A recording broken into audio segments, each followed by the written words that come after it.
is.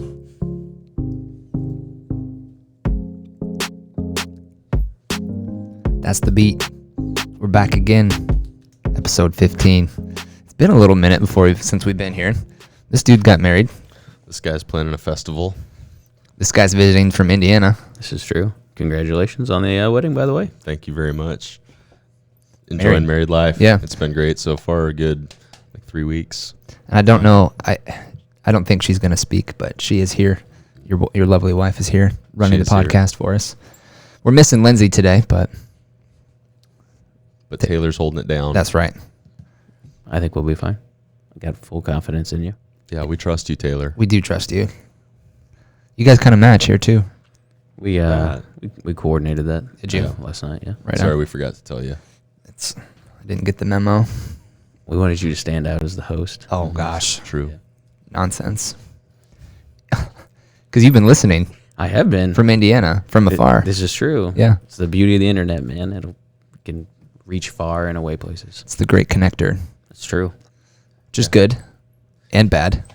He came in today. You were still down here, and I said, "Hey, I'm Isaac," and he goes, "Yeah, it's nice to finally meet you. I've seen you online a little bit, and it is weird, like meeting people that know about you and you have not met them before, but fast friends. I mean, Right on. I feel like I know so much about you, and like, oh, that's a different dynamic to take in, I'm sure.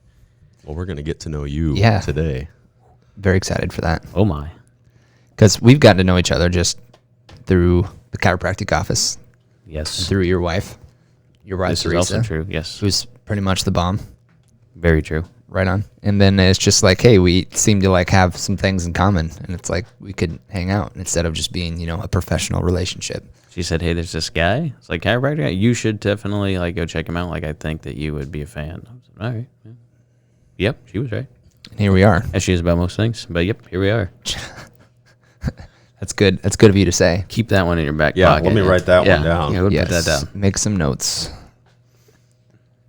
But yeah, I'm excited. So it's like now here you are from Indiana. Sure. You're going home tomorrow. Tomorrow. Yep. You're from Pawnee, Indiana. That's not true. Close. Parks and Rec kind of mildly dabble in that. But where are you from? Tell the world. Napanee, Indiana. It is very close. It is close. Yeah. Like north central, I think would be the best description of it. Yep. How similar is it to Iowa? Not at all, or landscape wise, not terribly different. I would say looks kind of like around here, a little more wooded for sure. okay. A lot more densely populated. I think if you get down closer to your Des Moines metro area, like it starts to look more like that, I would say. Oh, interesting. Right on. Like outskirts. Like, Okay. oh boy, There's a lot more of You're gonna that. test my Iowa knowledge now. Your surrounding cities, I would say, not like in the metro. But yeah, a lot more going on there, I would say, as far as just the pace of how everything works. Work pace, manufacturing based for sure, heavily versus agriculture based. And that comes with a lot of differences. We like to say, that area runs on piece rate. How many units can we produce in a certain amount of time before we go home, versus here where it's, we put the seed in the ground and then we wait. Right. And then we go hard to get it back out of the ground, and then we wait again to put it back in the ground again. Because your father-in-law is a farmer. Yes. So you're all too familiar with this. Yes. Yes. Is there farming in your family background too? I had a grandfather that had like a smaller dairy cow operation. I grew up around that. I believe they sold out of that before I was like old enough to really have any involvement in it. So like I have memories of it, but no like firsthand experience with it.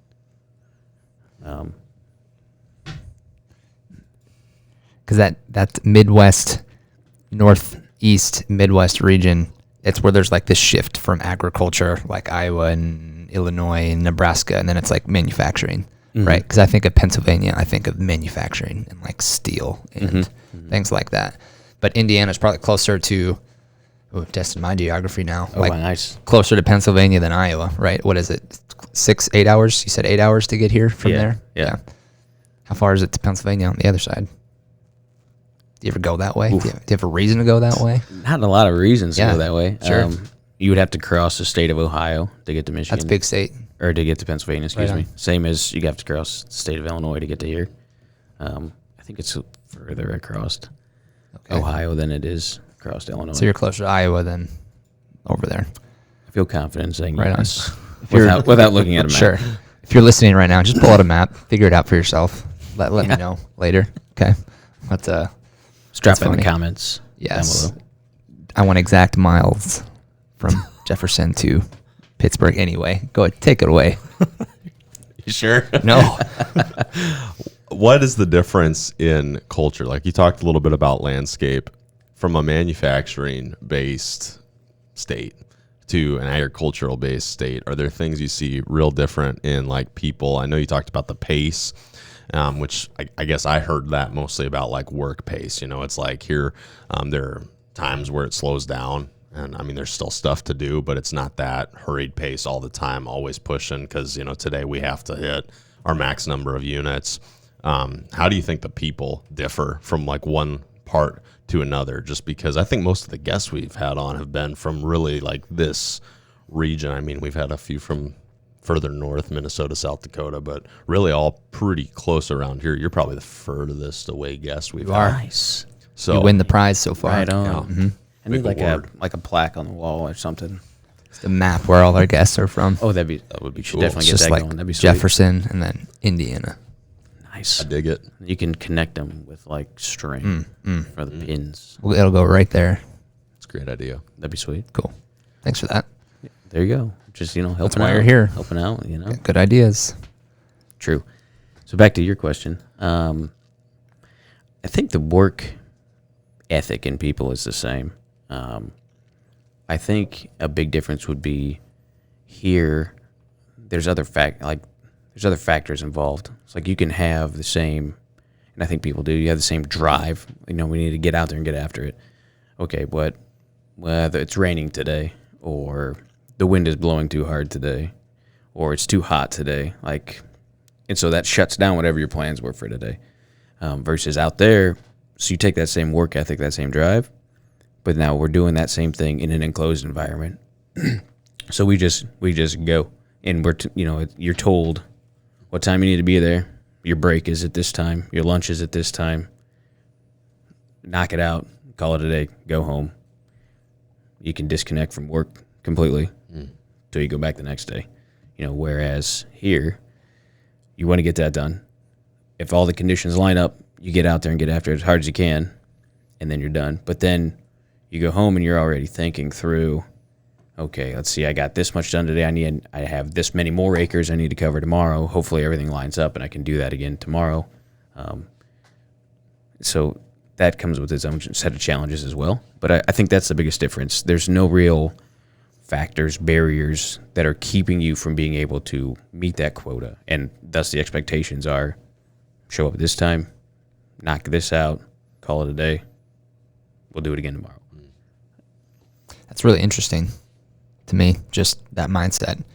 And even how you said, like, being able to go home, unplug from the job or from the office. That's like super important on a health basis too, because like stress is killing America in a way, and it's like people who work really hard, that's stressful. And you go home and then you can't unplug and your mind stays on the job and that stress stays with you, and then you're not sleeping, and then you're not eating well, you're not exercising because there's always so much to do. And it's like, whew, your 20s and your 30s go, and then your 40s and your 50s come, and it's like, I don't move like I used to anymore, and it's just like this stress pattern has been locking you up and shutting things down for years until boom, something happens. And it's like, yeah, this has never happened before. And then you go to the doctor and you get checked out. It's like, oh, blood pressure's high, my cholesterol's elevated, and a kidney function test didn't come back so good. And it's like, all of a sudden this happened, but really it's been 30 years in the making, all because of that inability to unplug. So it's like, I wish more people could do that. True. Yeah. I think chiropractic, that's what you do. That's what I do. So here would be a thing that So maybe the stress, mental stress, might not be there as much because you go home, you go unplug, you can wait for the next day. But the trade-off, I guess you could say, is the physical stress that comes from that, due to, manufacturing being highly Hard on the body. yes. Yeah. So you do the same thing, but maybe it's the same repetitive motion every day for 8 hours a day for 5 days a week, year after year after year after year after year. And you start to see a lot of guys, maybe a specific area, maybe it's a wrist, an elbow, some sort of a joint. Well, it's because you did the same motion day after day after day after day. And there's maybe there's not a real great way that you can change that up. If you need to do something, with your right hand turning this way, well, maybe you can't do it with your left hand turning to the left. So like just that repetitive motion over and over and over and over. Yeah. I believe that would be too much mobility, perhaps. I like where you're headed here. Yes. Yep. That was good. Yes. That was good. We had a conversation yesterday, and he just called back to that. That every joint. Okay, we just got to go there. We do. We got to go there. Every joint is a balance between mobility and stability. If you have too much stability, then you don't have enough mobility. Too much mobility, there's not enough stability, and both can create issues. So it's about balance, which is what we repeatedly come to, is we're on the quest for balance, and that's the way it is mechanically. Yeah. So I think you could spin that into maybe a Sunday message. Yeah, definitely. I think so. I mean, just tee that up and go. Let's take that one. Yeah. I mean, that's the general premise of the message today. Boom. Here it is. I'll keep that in my pocket. Nice. There you go. Pull it out sometime. I was thinking about the difference, describing the style of work, and like what I hear in the factory or industry setup is like just a highly concentrated environment. And like even the way a person hired to work, I mean, it's like you said, they're doing like that same motion every day, all day for a long time. Like that is a highly concentrated way to work, which I suppose brings with it some efficiency, but like then there's that trade-off too. And it makes me think about the balance between like high concentration, but then also like adaptability. And I guess I'm not convinced that that's the right counter to concentration, but to have like a highly concentrated way of work as opposed to, a differing kind of work, and how I think, what's the best balance to that? I'm just thinking about how are we most efficient? Is it if everybody's totally concentrated on one thing all the time, or is it balancing, multiple plates? And some people are probably geared to work differently than others in that. I think that's a great point. I think that plays in big time to the difference that we just spoke of between, type of work that you find in this area versus type of work in that area. Here, you need to be highly adaptable to take on a multitude of situations within a given day. Yeah. Whereas there, we try to maximize efficiency. So we just need you to do this task all day, today. Come back and do the same thing tomorrow. Don't worry about, what they're doing on down the line or in this other department. We just need you to focus on doing this right here. Done. Sure. So I think that's a really big difference, variation, just from one place to the other. You get some of that here too, though. I mean, in a way, because I'm thinking about like feedlots and stuff. We've got a good friend who owns and operates like a hog, feeding enclosure.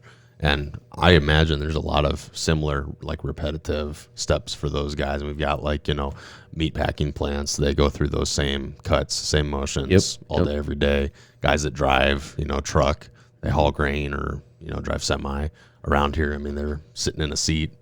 True. That's right. Not to, minimize the work anybody does, but there is probably some of that anywhere you go in one way or another. And I'd imagine, I don't know because I don't work in a factory, but there's probably like your guys who have to problem solve in those cases too. Yeah.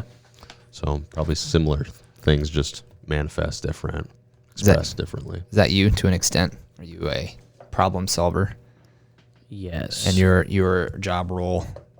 Yes. I would say that very much problem solving, thinking through issues. I don't have as much to do with the actual producing of the units that we make. It's more figuring out like what is going to be needed. What do the people that are actually assembling these units, what do they need? How many of what part do they need? Assign, what should we call that part that they're going to need so that they can find it and find out how many they need to be able to complete the project. That would be what I do. I have a question about that. Oh boy. How large would you say like the company you work for is? Is it like pretty huge, or is it like a smaller operation? I believe I didn't count the amount of employees before I left. I think it's around 500. Oh wow, big. Which I believe when I started there was less than 100. Wow. So they've actually seen a pretty substantial amount of growth in the last 20 years. That's huge. Yeah. That is awesome. Yeah, it went from like you could walk around and you knew everybody that was there to like now it's to the point where it's like, oh, I don't have any idea who those guys are over there.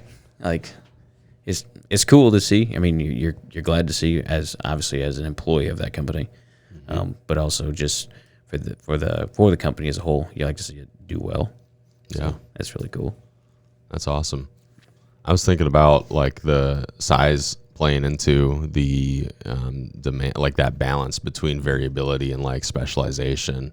And just my thought on it is like as something grows and scales, things get more specialized. Like I'm thinking about even around here, like farm operations 100 years ago, like everybody had to do everything because it was them and their kids like running the whole show. But now today it's like, well, we've got a huge corporation here in Jefferson, or a couple of them, and they have, drivers, and then they've got agronomists, and they've got managers, and they've got people that run the bin sites, and it's all like specialized out. And I think that's a result of, growth. That's a really good point. It's very similar in that way now that if you really stop and break it down that way, like you said, 100 years ago, that one farmer had to do every facet of his whole operation, whereas now he hires out the planting side of it, maybe he hires out the agronomy side of it, he hires out maybe the harvesting side of it, and in that sense, that very much goes along with out there. You used to have maybe an employee would do this job in the morning, but then maybe he would go help out this other area in the afternoon. Just to pull the work together so we could get it done. Whereas now, as it's grown, scaled up, you now have, maybe 2 guys are doing that first job, and now we have 4 guys doing that second job. That way, everybody we can maximize our efficiencies that way, and produce more in less amount of time. Makes me think it's like not as much of a like a regional thing, but more of like a industry or like progressive growth kind of thing. Like as markets grow or industries grow, that's like the way they shift to being more specialized than variable. Yeah, it's kind of cool. As as we're talking through this, you begin to see that maybe there's not as many differences as what we thought when this conversation started. Sure. Yeah. So that's kind of where I'm at as well. Yeah, thinking about that. Is that flies? It's like resident. Is that always down here? No, I've never seen it before. I need to shoot away. But your father-in-law was just telling me about how he hires the spraying done. Because I asked him, is other farmers that come in and talk to me, it's like, yep, in the field spraying right now, like really just going. And I asked him if he was doing that, and he said, no, we hire that out, which is interesting because he has like an excavator, and so he does another like odd job, or he has the equipment to do a specialized job that someone else can't do. So it's almost like they exchange services, but then it becomes more efficient that way, which is fascinating.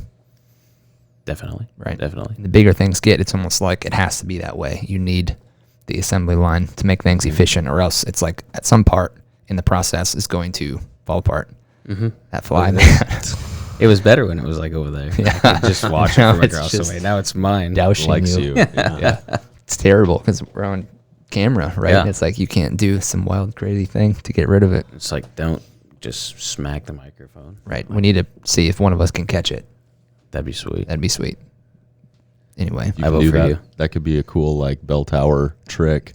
Like watch Philip catch a fly. I just need to sit here and attract them and just wait.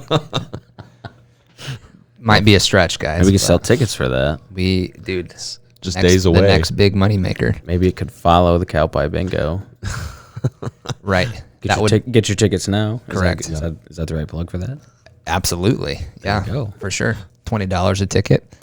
You have a chance to win $1,000. Perfect. Perfect.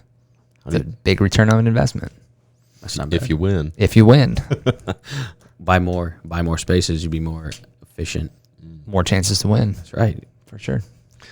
Focus in on one event instead of spreading it out, right? Yes. You don't need to barbecue and do bingo. Just do one. Just do one. Or do both. Well, man, a lot of things that we could go from here. Because I was actually researching for Bell Tower, a special project, something we're doing. And I came across this thing that said there are only 4 types of work at all. Like, everyone falls into one of these 4 areas. And I was like, no, I don't believe it. And I feel like it's incomplete, but it's worth maybe bringing up. And it's about the product life cycle. So it's, if you think about like creating something from conception to production/sales, you're either a thinker, a builder, improver, or a producer. That's what this is saying. So you're either in the idea phase as a thinker. Okay, we have the schematics, we have the ideas. Okay, now we send it to the builders. They're going to make it. Then we're going to send it to a team of engineers who runs tests on it, does quality checks, see how we can make it better. That's an improver. And once it is up to our satisfaction and it meets our needs, then we kick it off to production for mass scale and then exodus out. That's not bad. It's, it's kind of hard to argue with. I mean, I think you can. I mean, that fits about any, farm operation, Right. cattle lot operation, excavating operation, manufacturing operation. Like you need all 4 of those people equally. You do, right? That's really cool. Yeah. That's good. And I'm not sure how true it is because like I have a service. I don't produce something. So does that mean I'm one of them or am I all 4 of them at the same time? Like you and your job. Yeah. I would argue you are all 4 Right. at the same time. You would have to be, right? Yeah.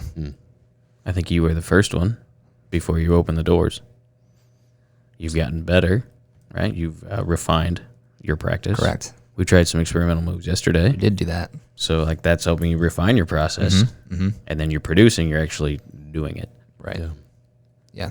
Man, a lot of hats. A lot of for one hats. guy. A lot of hats. Yeah. That's maybe the difficult part, and the part where it's all about finding balance. And maybe where things derail is when, in chiropractic school, we talked about this a lot, is like you have to put on your business hat at some point. Because otherwise, if you stay purely tactician, and all you do is adjust, and you run your body into the ground, and then you forget about like the business aspect, and it's like, oh yeah, I have to pay bills. You can't forget that part. You can't just like give away all your time, So you have to take your tactician hat off, put on your business hat, and then be able to take all of that off and go home and be a totally different person, because the office needs you to be one hat. Home needs you to be another hat, and on and on and on it goes. It's a lot. It is a It's lot. going on. Yeah, balance. I feel like if the podcast has taught me any one thing, is like balance is the thing to strive for. It's like it's almost not even perfection, not even success. It's almost like balance is what you should strive for first, and these other things will follow as you figure out the way to balance things to meet a goal, If it's like, okay, here's what I want. How am I going to get there? Well, it's X, Y, Z. Well, let's make sure my health doesn't take a hit because I'm doing X, Y, Z all the time. And figuring out how to schematic your life and your day just to be like efficient in all areas and not forget anything.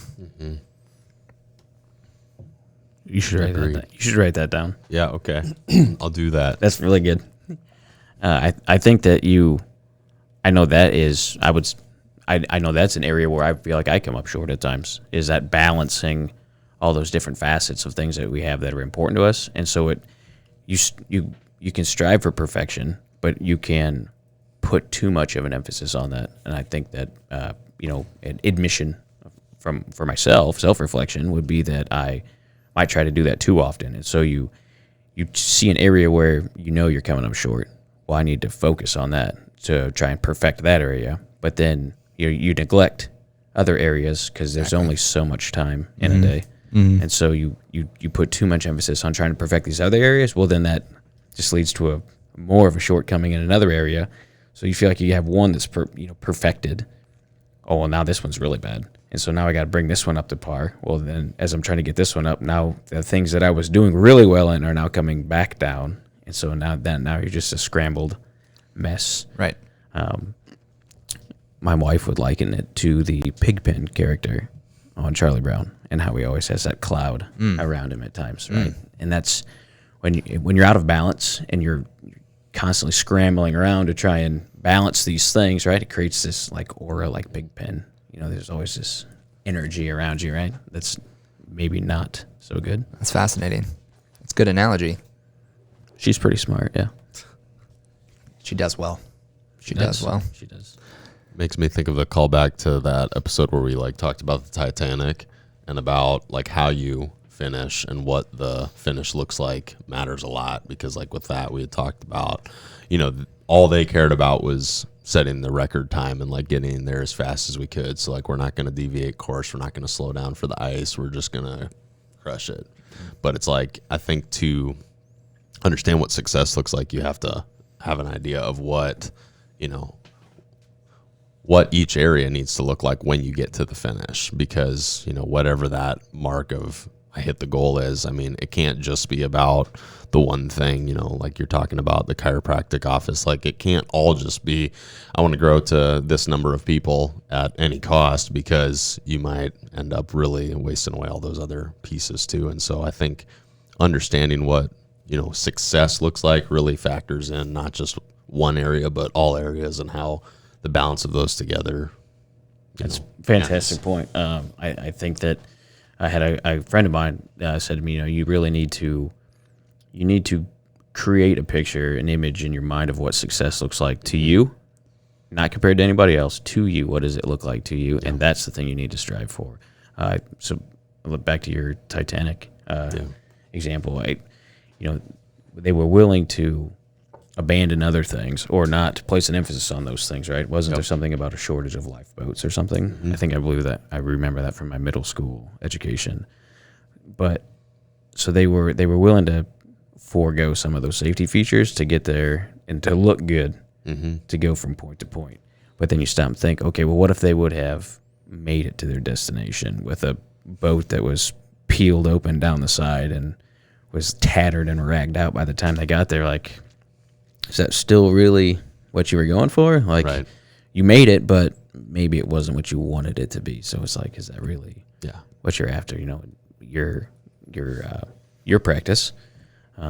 If all you do is ever focus on just hammering out adjustments, but the shop kind of isn't cleaned, it's tattered, and it's got light bulbs out, and your chiropractic table's all broken down from so many adjustments. Is that really success? It might be hard to bring in new people that way. Right. It's people be I don't know if I want to go there. It looks pretty dingy. Right. It does good work, but it's pretty dingy in there. You're going to turn some people off. But that's definitely not, let's get that cleared up. That's definitely not your practice. Thanks, It's friend. pristine, yes. It is pristine. Right. Greater Life is great. Greater Life is great.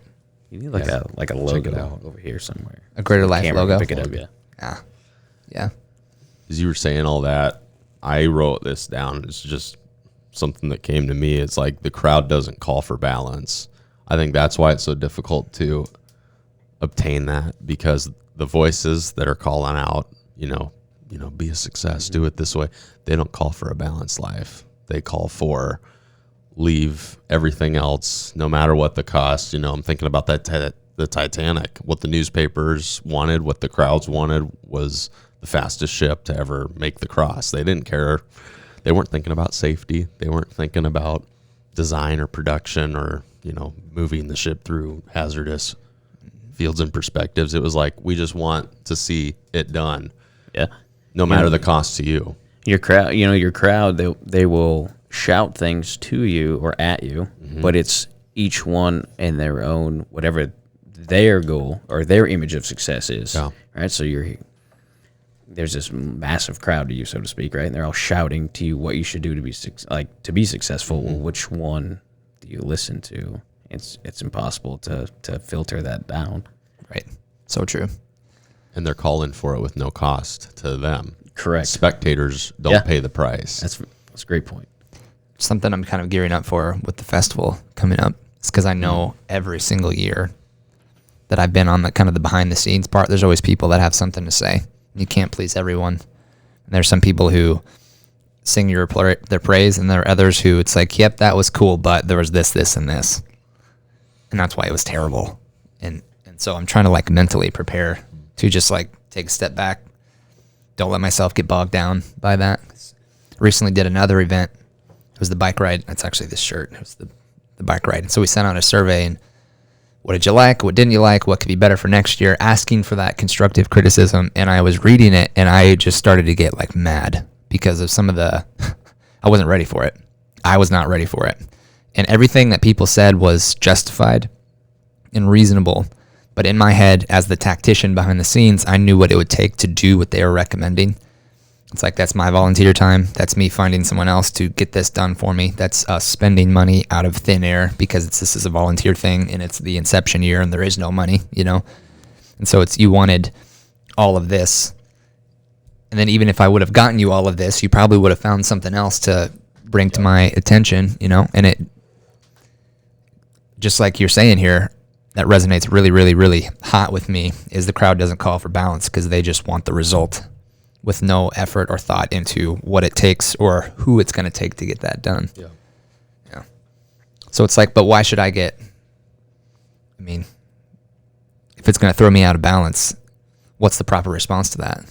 Because, I'm sure there's some constructiveness to it, but do I just reject it and stay far from it, or what level of yourself are you willing to give up to please the crowd? And will the crowd ever truly be pleased? Fantastic point. Yeah. I would say you're never going to reach everyone.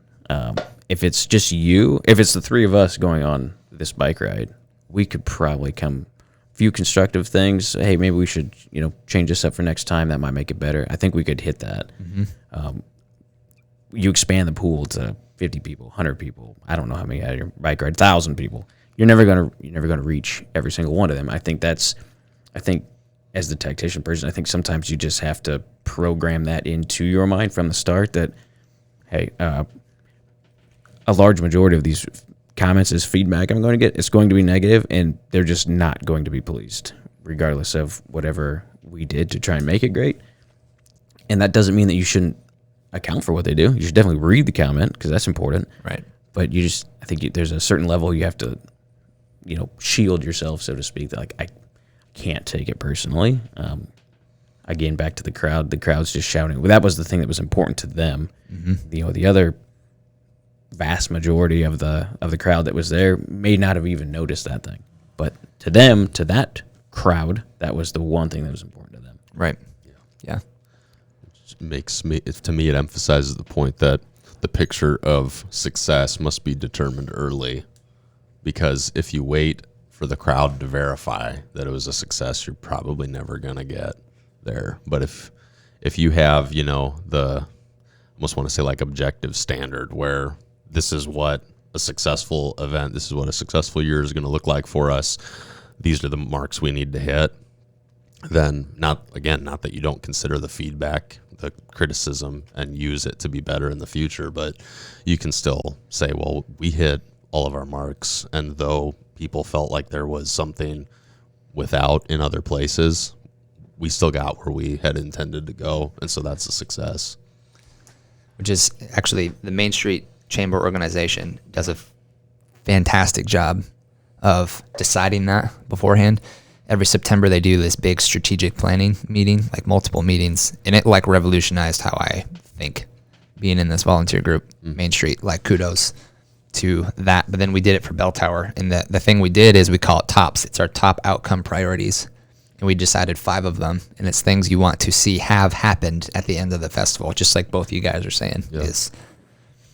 I think you said earlier, what does each area need to look like at the finish? And you just said the picture of success must be decided early. And it's so true, or else, I mean, A, if that's not decided, your vision can get skewed along the way. Or B, you'll get bogged down in the criticism or the feedback. Who will say, oh, well, it should have been this, this, and this. And you forget about what your original goal was in the first place. And that's just a high-level tip right there. That's good. That's good. Dealing with people and dealing with the crowd and staying sane. I think I need a pad to write that down for myself. Like, that's good. Nice. There you go. Right on. Your very own. All right. Courtesy of Bridget Nelson.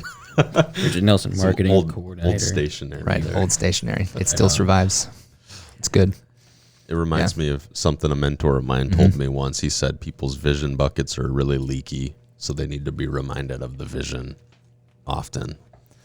Because it's so easy to forget along the way what the goal is, what the picture of success is. You can get so focused on one particular area, one particular problem, that you lose vision of the overall goal, the overall, purpose. And so it's important to be constantly going back to, I think, like what you said, the tops, those top priority goals are great because you can go back to those and it's clear, it's easy to re-see what the vision really is. I love that. That's really good. I think, I don't know if there's a definitive answer to this, but I think sometimes as we're talking about the artist, right? So your creation, what does success look like? Or is success determined by the artist, or should the success be determined by the critics? Oh, man. Hey, just saying, And I don't know that there's a great answer to that. I think it has to be a balance between the two. But definitely as an artist, you need to keep in mind that, like, this is your creation. You're the one putting the time and effort into it. Like, if it looks good to you and the majority of the critics are pleased by it, then I think that that's a success. I think if you measure yourself if you measure yourself against the negative critics, you're always going to come up short. And you'll never measure up. Right. It reminds me of I was trying to look it up here because I don't remember exactly who it was, but I'm pretty sure it was Vince Van Gogh. And I don't even remember where, I think it was on like another podcast a while back. There's an artist, I'm pretty sure it was Van Gogh, who was completely unrecognized throughout his entire lifetime. And then today, one of the most like celebrated and considered, best artists of all time. And it was like the critics of his day never gave him the recognition of success. But if he, had lived till today where his paintings are featured in these, great halls of art, and he's celebrated across the world as one of the great artists. I mean, he never would have got that if he determined his level of success based on what the critics of the time told him. And so I don't think you can rely on the critique to be your measure of success, because there's always going to be people that don't see what you see. And, think about visionaries of today. I mean, guys who have revolutionized things that were, critiqued, that were ridiculed early in their time of inventing. I mean, I don't know all about like Steve Jobs' story, but I'm sure there were haters along the way that thought what he was doing was a waste of time. You're just a kid in your garage playing with video games. Like, get a real job. He didn't let him stop him, and now Apple's like, we all know who they are. Right, yeah. We've heard of that company. We've heard about Apple. Correct. That's funny. So, I think it goes to show you the critique of today can be the celebration of tomorrow. Oh, that's good. I'm gonna write that one down. Full of it today. Just a little something. Full of it today. It's just you just make that up? Yeah. That's something you need to put on a little like Instagram graphic. Post it. Board it. Like a nice little quote thing. Yeah. There's an app called Word Swag. You can make your own quotes and post it. Say it again real quick. The critique of today is the celebration of tomorrow. Everyone take a minute to write that down. That's good. All right. As you're talking about artists, the Salvador Dali, I think he did the melting clock photo, and I'm almost positive his was like that. Rejected in the day, and then later, years later, posthumous, it like sells for an unbelievable amount of money. Apparently, the guy that suggested that you wash hands before giving surgery ended up in like the insane asylum. This was like in the late 1800s, and hygiene didn't really come into play until the early 1900s. Whoa. And they feverishly rejected his notion of hygiene.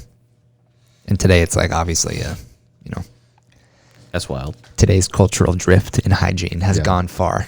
There's a callback word from earlier. Yes. Yes. Yeah.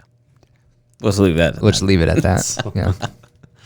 If I'm going to try to wrap this up, there's another, last quote from me here we go. anyway, until we try to go somewhere else, is Gary Vee. He just said this, that ideas are overrated, but execution is everything. It's like an idea is just an idea. Like you can think all you want until it gets to the builder phase and the production phase. Like you don't have anything. Yeah. You have thoughts, which might be worth a lot, but not until that thought becomes reality. Yeah. But you don't have anything to build without an idea. Correct. This is true. So then where's more value? Is that more value on the idea, or is it on the execution? What is there a greater supply of? Is there a greater supply of idea or execution at your disposal? Because I would say what you have is what is lower in demand. If you've got the idea, then what you need is the execution. But if you've got people waiting and ready to build, waiting and ready to go, well, then what you need is some ideas to put these people to work.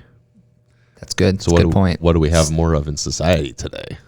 Do we have more executors or idea people or improvers or producers?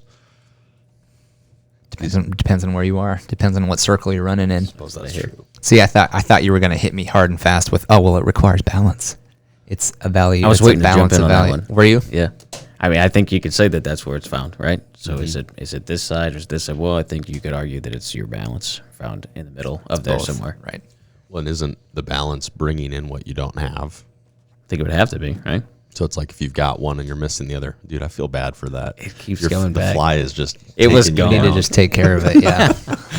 Just here. You need to just just shift the camera to us, to and a then break we'll and just you'll hear the swap. swap of that. The notepad might Yeah, get we it. all got notepads. Yeah. Yeah, just There we go go. around swinging. Where's the camera? Is it on us over here? Oh, for sure. Take a minute. Go after it. Just It's floating take it around down. you. Yeah. Oh, now it's coming over. See, it knows. It knows he was on. It knows. I'll have a little signal for Taylor, like camera, and then anyway, right on. Yeah. Takes both. You can't end up with a product without both. Correct. So Balance again. I'm wondering where there's a situation that will prove it wrong, where balance is not necessary, which, I mean, actually, there's this movie called The Core, and it's like Aaron Eckhart and Hilary Swank from like 2003. And then the Earth's core stops spinning, so the Earth like is falling apart. So they have to drill to the center of the Earth to like restart the spin of the core. And there's this guy, and he's got this like special laser that can like drill through the crust of the Earth. And they ask him like, what would it take to build this in a format that could drill to the Earth? And he's like, I don't know, $15-20 billion. And then the guy who's asking him this is, will you take a check? Like, all our eggs are coming to you right now. Like, we need this, or else everyone's gonna die. So at that point, balance was thrown out. Like, we'll give you all the money in the world. So in like a life or death situation, technically, throw all your energy into save life. And then once life is saved, then you can reestablish balance. Maybe that's a conversation worth having, is when is it worth putting all your energy into one area in order to preserve the ship, to make sure it doesn't sink? Because if you have no ship to preserve, then like there's no balance to be had. it's a good point. I think it's a matter of a discussion between maintenance or struggling for a word to use here, but like maintenance versus like crisis aversion, or dealing with crisis in a moment. Right on. Because there is the maintaining, which I think is where we're talking about balance. You want everything as full as it needs to be to run well, but then, like if you thinking about driving a car, most of the time you just want everything balanced. You want your tires imbalanced. You want to brake easy. You want to accelerate easy, so you're not wearing anything out. Like, you just want it to drive well and get where it needs to go. But when a deer steps out in the road, it doesn't really matter. That's true. If you're braking slowly or you just want to stop and make sure you don't wreck. Yeah. And so, yeah, I think there's moments where you do have to almost discard the balance to save life. But then I think ultimately you want to get back to a place where you're just cruising again. Right. That's good. That is good. That is good. I mean, I think that's where foresight comes into play. I think you know, even when there's a crisis, you need to be able to wholly be able to see just what's going on. Can we measure the scope of what the problem is, right? And then we can measure our response to that. You know, example of a deer. Deer in the. Did you get it? Almost. Oh, I thought you had it. Oh man, it looked good. You should have just held it. I don't believe you had it. But if so there's deer in the road, right? Forget everything else. We need to stop now. That is the only thing that matters. Just like this fly needs to stop now, right? So the conversation we're having. Pause on the podcast and get this fly. This conversation is great, but this fly needs to go away now. Yeah. But it's good. It is good. So I was going to ask you, Austin, if our 4 main areas being health, resources, time, energy, money, relationships with yourself, others, and creator, and then your career calling or your pursuit of passion, of those 4 areas, which one do you feel like you are closest to being an expert in? Or which one do you feel like needs the most attention to maintain balance right now? Run them by me again. Right. So health, 4 areas of life that all people have to address, or as they become out of balance, can really take advantage of you. Health, resources, which break down into time, energy, money. Time being the only non-renewable resource. Once it's gone, you can't get it back. Very true. Energy and money you can rejuvenate in a way. Relationships, you have 3 of them, essentially. The one with yourself, the one with peers, others, family, friends, and then the relationship you have with like the creator, meaning God. Yes. And then lastly is you have your career or your calling in life. Or another way to put it would be your pursuit of passion, which some people make their career, or some people turn that into a calling that, you know, it doesn't have to be a career. It doesn't have to be something you just sit and make money with. But those 4 areas, that's the broad overview. Which one of those do you feel like you are the closest to being an expert in? And which one of those do you feel like you could use the most growth in? The term expert is like, that's high praise there. There's a high praise. I think the first one, health, would be probably the one where I would say I'm measuring the highest, because I think that's the one that's most easily in my control. So I think I can control, you know, my physical body, my mental body. Right? I can do the things that I need to do to get that to where it should be. Resources, I think I would say it's adequate. I would say I feel confident, comfortable with where that's at right now. I think that gets into another balance topic. You know, if that's the thing that you place the highest value on, like, you know, you can obtain the most resources. It's right there. See that? You can obtain the most resources, but you're going to clearly fall short in these other areas. So I think self-assessment, I think I'm all right there. Relationship with peers and things, again, balance. You feel good about where that's at. Yeah, get it. That one's pretty good. And then I think number 4, your last one, career calling. Again, a balance thing there. So it's like, where do you want to be? Where do you want to be in 5 years? Who do you want to be in 5 years? Who do you want to be in a year from now? Who do you want to be in 10 years? Like all those things. I think that's constantly changing. I think as long as you are comfortable, that could be that's a stability, mobility thing, right? You don't want to be too stable there. Oh, wow. But you don't want to be chasing mobility all the time. Like there's a certain point, balance. Look at us going full circle here. There's a balance, right? You have to be able to find out where you want to be. And there, I think the relationships is a good thing. Relationship with peers, relationship with family, relationship with the creator of the cosmos, like that is important as well. And I think those are the things that I think you need to focus on 1 and 3 the most. And I would say that I feel like I do all right in those because those are the ones that are most at my control. I can control my relationship with peers, creator, family, things like that. I can control my health. So I'd say 1 and 3, I think I'm pleased with the job I'm doing there. 2 and 4 are somewhat out of my control. So you do the best you can in those areas and take steps you can to improve those other areas while also being comfortable in those areas as well, right? Don't stress out over 2 and 4 because those, again, are somewhat out of your control. And there's no way you can maximize 2 and 4 without jeopardizing 1 and 3.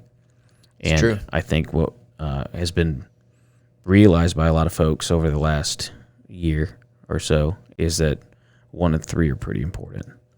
2 and 4 don't really matter if you don't have 1 and 3. So I would say that's where I'm at. 1 and 3, pretty good there. 1 for sure. I think I was where I would say I score the highest. 3, we can all be better, right? No one ever just says, I got this, I'm good here. No need for improvement here. So that's where I'm at. What is your? Do you have any thoughts? Maybe putting some together. Yeah. Okay, got it. I kind of want to ask you the same thing here in a minute. Just That of same the 4 question areas. of the 4. Correct. Ooh. Where do you feel like you are the highest functioning versus where do you want to work on the most? And I'll answer the same question, But first for you would be health-wise. What is it that you're doing that is working for viewers, listeners? Like, what would you, if you were to tell somebody how to be healthy, what are you going to tell them? Greater life, health and wellness. Boom, dude. Pro tip. Dr. Philip Heisterkamp, you should go see him. He's open Monday to Friday from opening to closing. Check him out. Make an appointment. That is all true. Follow the Facebook page. Follow the website. Find him. Get there. You'll be better off for it. So I think that I like to try and maintain a physical regimen, physical working out, right? Whether that be weightlifting, resistance training, cycling, running, whatever that is, I try to maintain that at least, multiple times a week for a certain amount of time. I think that is probably the biggest thing I can do to control my health. Obviously, your diet, everyone would tell you that's important. That's highly in your control, even if you don't think that it is. So good in, good out, right? Eat things that are food. Oreos You got it, bro. are not food. I heard that right here on this podcast. Amen. Yes and amen. So I think I do those things.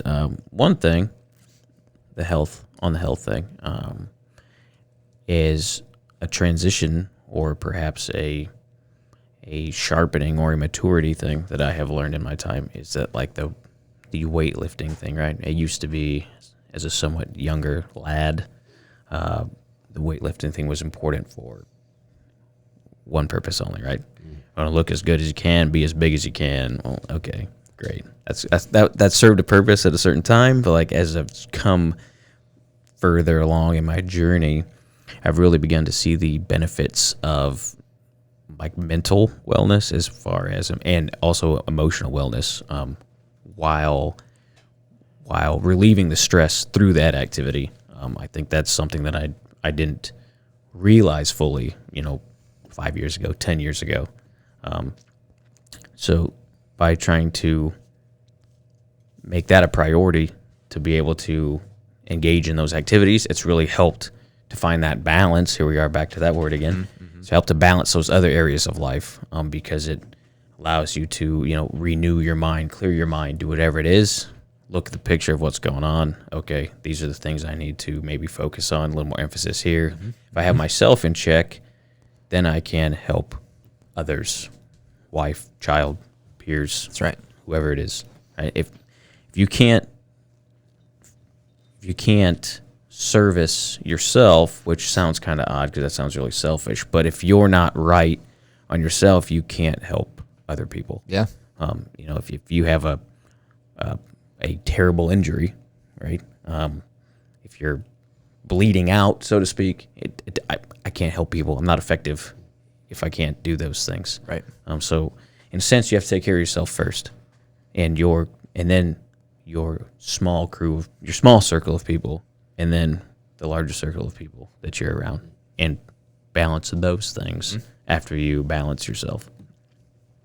Number 1 antidepressant in the world, exercise. Number 2 antidepressant in the world, sunlight. So imagine what exercise in the sunlight could do. Whoa. Right. Just to piggyback on what you're saying, which is why we should go run at the track in the heat when the sun's out. I'm not saying no. Okay, you're not saying no. Taylor's saying no. She just gave you like a look. That was funny. Anyway. What about one of those like outside gyms that you see like in California on the beach or whatever? Oh, yeah. Maybe you should get one of those going. Build it and they will come. Maybe on that rooftop you have that got painted. Oh, yeah. That could be pretty gnarly up there. That'd be sweet. A rooftop gym. Yes. Man. With like a retractable canopy. I'm in for that. Yeah. Let me About know $1 million. I It's a great idea. need to build that resources topic for me. So where's your executor? Where's my executor? Yeah. Looks like business venture of the future if we ever There you get go. there. Yeah. You need a producer though, I believe. Just take all the bell tower volunteer There power it you is. got, and Make a little corporation and then, that'll be the July project. oh my. Right. The month-to-month project. Yeah. That'd be a heck of a way to live. Like July is fitness month. We're going to develop something. August is, that idea needs work, but We'll come back to that. we'll come back to that. Yeah. Are you ready yet? Yeah, I think I could. You ready yet I could weigh in. for on answering those same? Think so. Okay. Do you want to go there? Sure, I'll go there. Unless You're newly married. I know So like relationships is, I feel like you're highly operating there. you just like stole my thunder. That's what I was gonna say. See, I'm in your head. Yeah, you I feel like I got me am pegged. learning you more and more. Got me Add-on figured out. question, if I'm allowed to ask a question. Please. Of course. How has those 4 areas changed for you in the last 3 weeks? 3 weeks. That's a great question. Well, so I guess to put like a general statement out about all 4 areas, and this is just something that I've been thinking on as we talk through this, is like I feel and approach these, I feel like from a place of great contentment in each of them. And so I don't feel like there is a great lack in any. And so in that, I want to say like, I feel like I have contentment with each, but like not complacency with any. So there's no area of my life where I feel like there's like great lack or I am far below or beneath what it should be. Like I feel really content in each of those. And so I don't feel like there's this deficit I'm trying to make up in any place, but at the same time, I always want to improve and grow. So there's just that balance, I guess I wanted to identify too, that as we talk about growing in these areas, I mean, I feel very content in each, but, with the desire to grow them as well. As far as which are like priorities and which ones I would say I'm, like you said, scoring the highest in.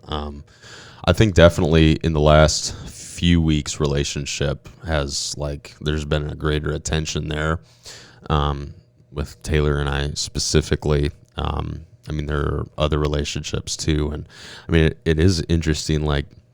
I'm a pastor and I was gone for about a week and a half. We were out between wedding prep and then honeymoon afterward.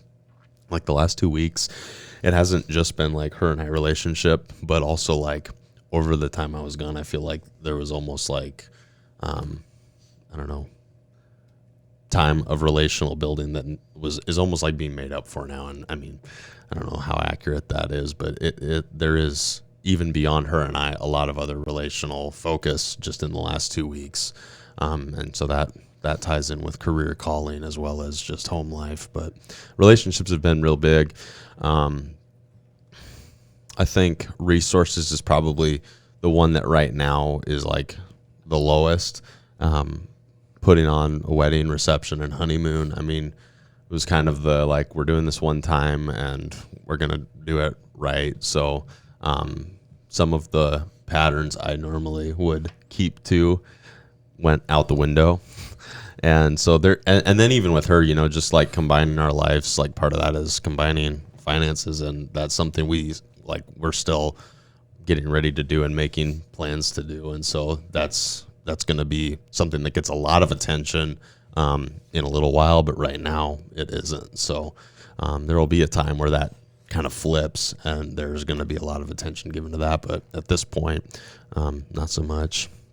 Career calling, I mean, I would say that's just one of kind of like a steady awareness of it all the time. And, you know, I'm always trying to seek the Lord for like what is next in the calling, because it doesn't just affect, you know, me, but the church here at Abundant Life, now my family too. So that's something I'm always seeking for direction on, and I feel like it's always clear. I mean, I think God's faithful to lead, so I'm grateful that I've got him and I'm not just left to figure it out on my own. You know, I feel like a general sense of direction about where I'm to go and what to do, and then I'm just believing that I'm gonna have the details of that shown to me when I need to know them, and I do.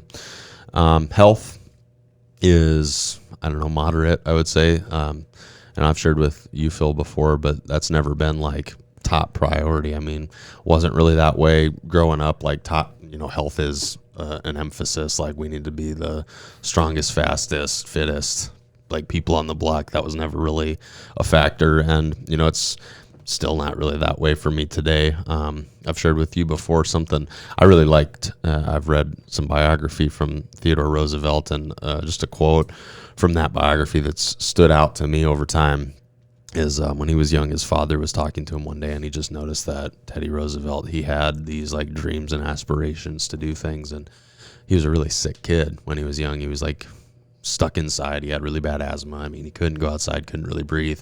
And his dad told him one day, like, Teddy, your mind is going to want to take you places that your body won't be able to carry you. And so in that, he found inspiration to get really, really fit. So that's kind of my measure, I would say, of success in the health sphere, is being well enough to accomplish all of the things that I'm here to accomplish, to, you know, be strong for people that need me to be strong, like you were saying, you know, to function and be alive long enough to complete what I'm here to complete.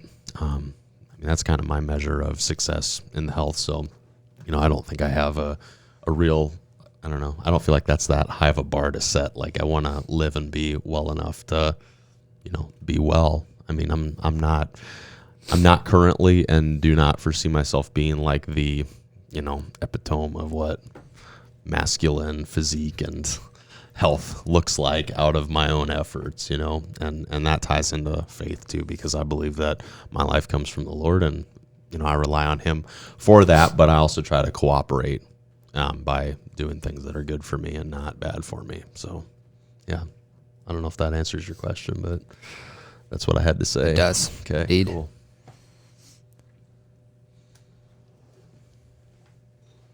As in, balance is, you're functioning in balance right now. Yeah, I feel like I am, yeah. Because as we keep throwing around the word balance, I'm wondering I feel like there needs to be an equation at play. Like, because the result of balance is, looking for the right word, and I think what I'm falling towards is function and or execution of a goal that you had preset. So it's almost like, if I'm trying to formulate an equation, it's vision plus balance equals function and execution. As we talked about earlier, needing to know what an idea of what we want to finish like. You know, you want the Titanic to arrive at New York in one piece, but yet letting the newspapers and what they would say about you getting there a day early skew your values, resulted in disaster, you know? So the vision was skewed because of balance. So therefore you had no execution of the original goal. I think execution, though, is not necessarily the end in itself. Like, execution isn't necessarily the completing of a goal, because things can be executed well or poorly. I would almost think that the value of execution has to be on the side of what's all added up for your sum total, like the result or success. I mean, I don't know, maybe that's too broad of a term to put on the, resulting side, like vision plus balance plus execution. And I don't know, maybe execution's even part of the balance, that valuation too. Maybe balance is in itself an equation of execution and, I don't know, rest, execution, and now I'm having a flashback to something from chiropractic school, which was simply be, do, have. And it's like your be is essentially your beliefs, which dictate what you do, your actions, which produces results, which is what you have. Yeah. And then it was always a feedback loop to where what you have over time influences what you are, who you be, what you believe in, which then influences what you do, which influences what you have, which influences what you believe in, and then so on and so forth. Yeah.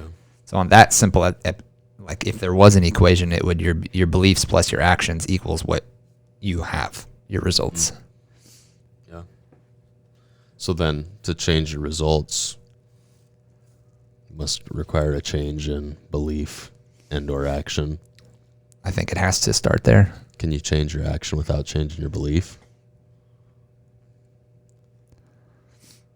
That's a good question. That's really good. I think you would have to, or at least be willing to reevaluate that belief. And then thus you can change course of your action. Yeah. If you believe that we can only go from point to point, if that's your belief system, so your actions are going to be tailored to take you from point to point. But if you want to, now the objective is changed, well, then I believe that we would have to reevaluate our beliefs, because we're still trying to do, the initial goal, but now we've changed to this secondary goal. So we have to reevaluate our belief system to get there. Yeah, I think that's true. With your be, do, have, a friend of mine used to say, we were talking about the same thing, same kind of thing. And he used to say, you have to first believe it, then you have to live it, and then you have to preach it. And if I'm going to write that down. Go for it. Because if any of those things don't fall in line or in sequence as they should, the ones following them are never going to match up. It's great to believe it, but if you don't live it, then it's not going to be effective in your own mind and in your own life. And if you don't live it, you can't preach it if you don't live it, because then no one's going to believe it because they don't see it in you. Lack of authenticity. There's a big lack of that in today's society. The cultural drift, if you will. Mm-hmm. And if you don't preach it, then others won't believe it. Correct. Another feedback loop. Amazing. I'm not sure how exciting this is as we're chopping this up, but I feel like this is extreme high level tactics. Yeah. I think it's value. Very, very much value. And how often do you sit here and think about the schematic of being successful in your day-to-day life? Not even like your big goals. Everyone wants the big goals, your big, hairy, audacious goals, but about the day-to-day, moment-to-moment mission. Believe it, live it, preach it. I mean, that's to the core, So I hope this is extremely valuable to me as I'm sitting here, and we're an hour and 10 minutes in, correct? And I'm getting more excited as we go. And I don't think that's just the coffee. I've had a lot of coffee, but I'm going to balance that out with water here soon. Good. Mud water, hopefully. Mud water, mushrooms. Get that cognitive benefit there. There you go. Are you with me? Where do we go from here? Turning the page. Bringing it home. What have you been preaching lately, Austin? What have I been preaching lately? That's a good question. Preaching that the way that you live, or the way that you see yourself, has to align with the actions that you are actually portraying, that you're actually doing, and trying to make sure that those things line up at all times. I think it helps, or it should help, by having a young child. Yes, perhaps he's a little too young at this point to really pick up on the actions of what Dad, that's me now, pick up on the actions that I'm doing. But I've really tried to instill in myself that you're being monitored every day. And so if you can set those goals in place now, or those parameters in place now, that every day you're an example of what's going on. So like, you need to make sure that what you're saying matches up with your actions. I think maybe a parenting tip, perhaps. I think too often, what a parent does and what a parent says don't always match up. And then I think then that can leave the child with an imbalance, and seeing that, again, bring the loop back around, believe it, preach it, live it. If the child sees, I see what parent is saying, but parent doesn't do that, so clearly they don't believe what they're doing. So they're not living it either, but they're preaching it. Well, they're missing 2 out of the 3. So I'm not going to. How can I possibly follow that model? It's flawed. So back to your boat example, if we're creating the boat, but the boat won't actually float, it doesn't matter conceptually what the schematics of the boat look like on paper. If it won't actually float when it gets in the water, it doesn't really matter. So I think those are the things that I'm trying to live out, to preach, to live right now. That's where I'm at. Do you think some of it is being genuine in like what you're preaching, not like to not give what you think should be said, but to give what you actually believe, and like to really believe the things that you think you're supposed to be saying or doing? Because I think sometimes we can, we have so much information, we have so many opinions, we have so many beliefs that are available for us to hear and believe. And I think sometimes we can like latch on to something that someone else has said that we think sounds good and then portray it as our own, but we really don't believe it or live it. And yet here we are preaching it. And to me, what it looks like is like an ingenuine presentation of truth. So true. It goes back to what you said. I think we as a society as a whole, we have an authenticity problem. There's not nearly enough people or things that are truly authentic in what they are. And I think, right back to what you said, that we know the right things to say, majoritively speaking. Like, we know the things that we should say, the things that we should do.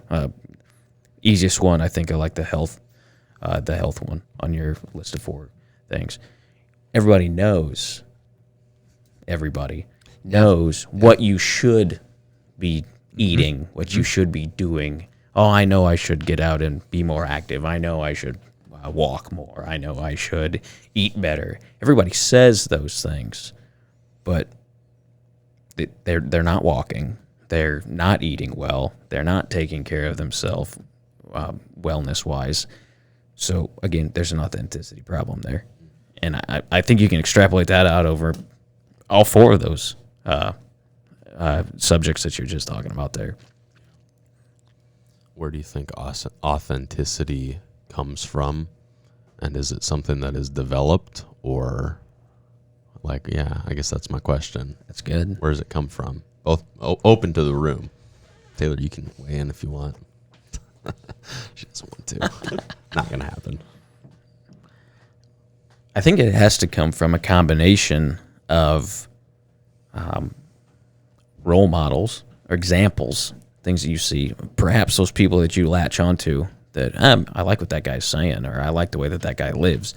So I can latch on to that, but I have to put it in place in my own life before I can really claim it as my own. So I think somewhat outside factor, but also internally to go, what do I want to be? What do I want to look like? back to where we started this conversation at, what does a picture of success look like to me? Because if I'm not trying to live out what success looks like to me, then I'm not possibly authentic. I can't be authentic if I'm trying to be something that I don't even believe in. Then I'm lacking authenticity from the jump, and so I can't possibly be effective. That's good. That is interesting. You have any thoughts, Doctor? As the doctor in the room, Where's you? authenticity come from? And I think we would be awry if we don't talk about what God puts in you as we're created, and as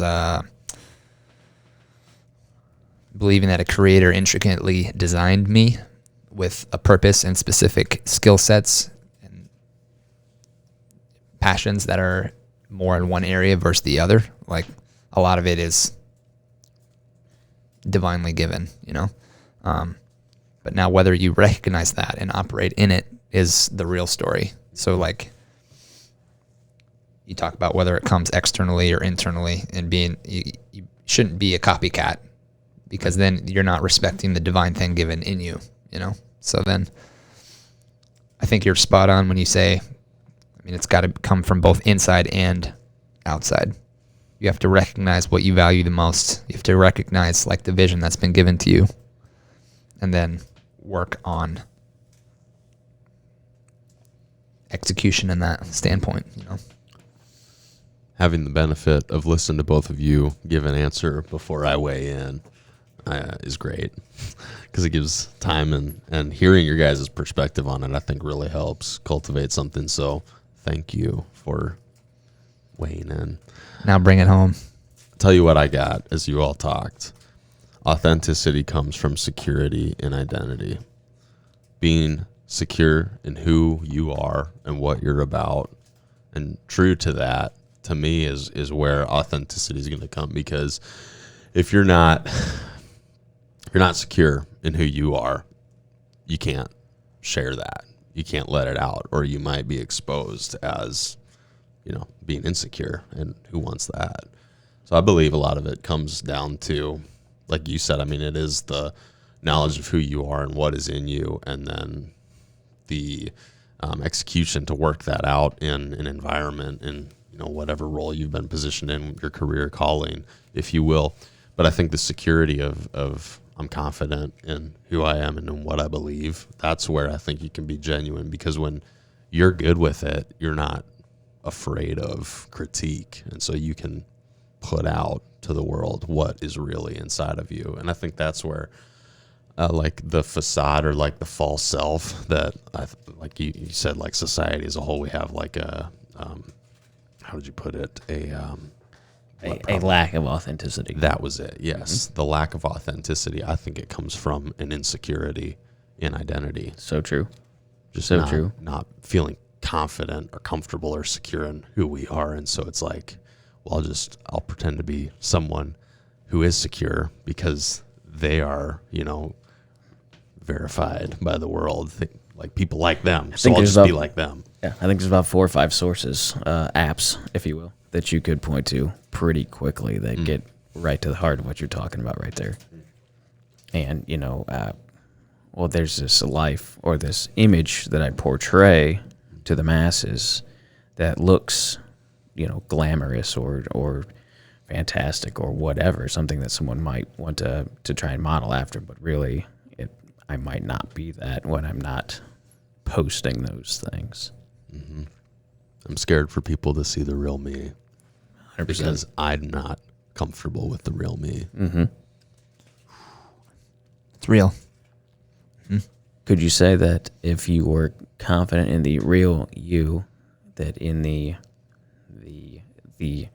atmosphere that we're speaking about here, or indirectly speaking to, you would not need filters if you truly were confident in yourself and who you are and what you were doing? Which is why what we're trying to do here is the Unfiltered Podcast. That's right. You've got there. It's the origin and the source of the podcast and the name. Absolutely. Right to the core. Nailed it. Well done, sir.